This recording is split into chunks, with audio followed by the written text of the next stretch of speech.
இப்போ குலசேகரப்பட்டினத்தில் வந்து வேலைகள் ஆரம்பிச்சிருச்சு. இப்போ செயல்பாடு எப்போ வரும் சார்? குலசேகரப்பட்டினத்தில் வரக்கூடிய ஏவுதளம் அப்படிங்கிறது வந்து கொஞ்சம் வித்தியாசமாக இருக்குன்னு எதிர்பார்க்கிறேன். ஏன்னா இனிமேல் அதிகமாக சிறிய வகை செயற்கைக்கோள்கள் தான் அனுப்பப்படும்.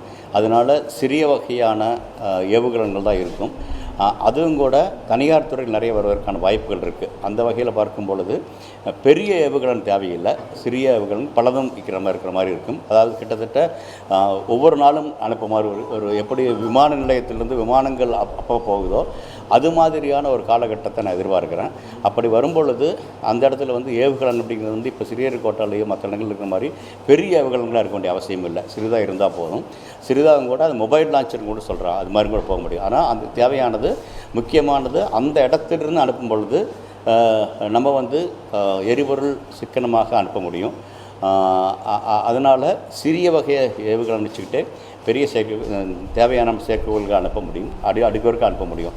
அந்த வகையில் தேவையானது வந்து அந்த உள்கட்டமைப்பு வந்து சாலை போக்குவரத்து சரியாக இருக்கணும், மின்சாரம் அங்கே சரியாக இருக்கணும், நீர் இருக்கிற மாதிரி இருக்கணும், அப்புறம் செய்தி பரிமாற்றத்துக்கானது. இது மாதிரியான ஒரு தளம் அமைச்சிட்டோம்னா அங்கேருந்து வந்து தனியார் துறையில் இருக்கிறவங்க அவங்க ஒரு மொபைல் லான்ச்சராக வச்சு கூட லான்ச் பண்ணுறதுக்கான வாய்ப்புகள் இருக்குது.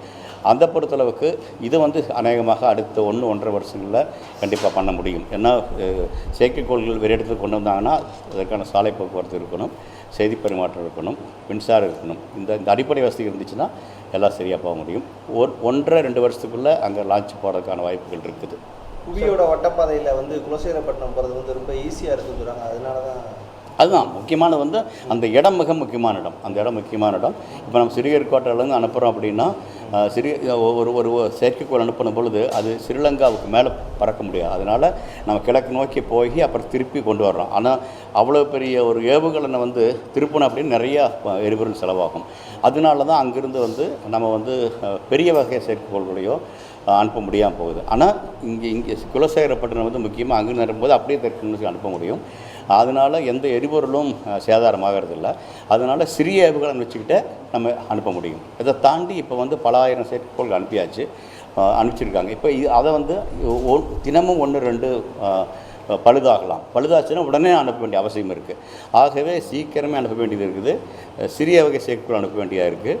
இது வந்து குலசேகரப்பட்டிலிருந்து சிக்கனமான பொருள் அனுப்பும்பொழுது அந்த இடம் தான் முக்கியம். அந்த இடம் வந்து தேவையான குறைந்தபட்ச வசதிகள் இருந்துச்சுன்னா சிறிய ரக செயற்கைக்கோள்களை அனுப்ப முடியும்.